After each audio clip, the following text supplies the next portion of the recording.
रत्नागिरीच्या रघुवीर घाटात दरड कोसळली। दरड कोसळल्यामुळे घाटातील ही वाहतूक ठप्प झाली आहे। मुसळधार पावसामुळे ही दरड कोसळली अशी माहिती आहे। प्रशासनाकडून दरड हटवण्याचे काम युद्धपातळीवर सध्या सुरू आहे।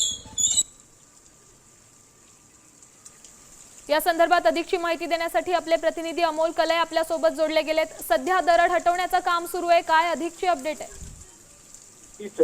रत्नागिरी आणि सातारा दोन जिल्ह्यांना जोडणारा हा रघुवीर घाट अत्यंत महत्त्वाचा आहे आणि या रघुवीर घाटामध्ये पुन्हा एकदा दरड कोसळलेली आहे। या भागामध्ये पडणारा पाऊस, या पावसामुळे ही दरड कोसळलेली आहे आणि ज्यामुळे या मार्गावरची वाहतूक आहे पूर्णपणे ठप्प झालेली आहे। एकंदरीत पाहिलं तर या मार्गावर अक्कलपेठ आणि ते खेड या दरम्यान जी गाडी धावणार होती ती गाडी देखील या रस्ता बंद झाल्यामुळे अडकून पडलेले आहे। दरड हटवण्याचे काम जे आहे ते सध्या युद्धपातळीवर सुरू आहे। गेल्या 4 दिवसामध्ये की या मार्गावर दुसऱ्यांदा दरड कोसळलेले आहे आणि या मार्गावरची वाहतूक ठप्प झालेली आहे। नक्कीच धन्यवाद दिलेल्या या सविस्तर अपडेटसाठी। आपण पाहू शकतो या महामार्गावरील वाहतूक ठप्प झाली आणि सध्या दरड हटवण्याचं काम सुरू आहे।